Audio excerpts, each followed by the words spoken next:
My name is Charles Dennington and I'm an artist for New 14. I've created a body of work, a range of discrete, different artworks. Some of them are photographs, portraits, and then you see there's larger sculptures and much smaller sculptures. A lot of the works are kind of looking at a figure-ground relationship or a confusion between the two or a contrast between the two. In the photographs there's heavy black receding areas and highlights that kind of come forward.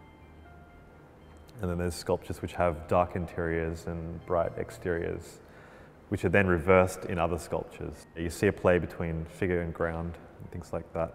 In these portrait photographs, the face is kind of obscured or partially revealed by a pattern of shadows that I've made on the face. So the face becomes almost like sculptural form, like considered form. You see me exploring a similar thing elsewhere in the exhibition with other sculptures where I've covered every side of a raw material with a pattern, and so each side is kind of delineated as considered form. There's like a human element in the portraits. In a way, it's describing like a peripheral sighting of a person. When you look to the side of actually the picture, you kind of see the picture in a really different way. You see this massive shapes, and it's very kind of graphic and it's kind of confusing.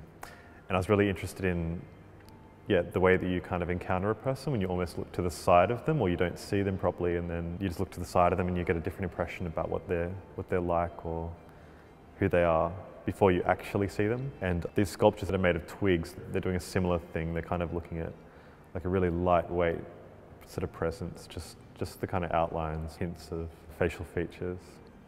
I generally work in a few different ways. A lot of the time I'm collecting things, like just from skips or just walking just day to day around. And at other times I'll be working in the studio, just trying things out, combining things or just sort of thinking about things. Suppose I come at an installation, I'm not so concerned if it's not clear. If there's a really diverse range of works, I don't mind if that's kind of confusing. I think that that's good. I think you can come into a room and sort of make sense of it, or you can kind of investigate it, and you can look around and you can think about it for a while. I like it to be kind of complex.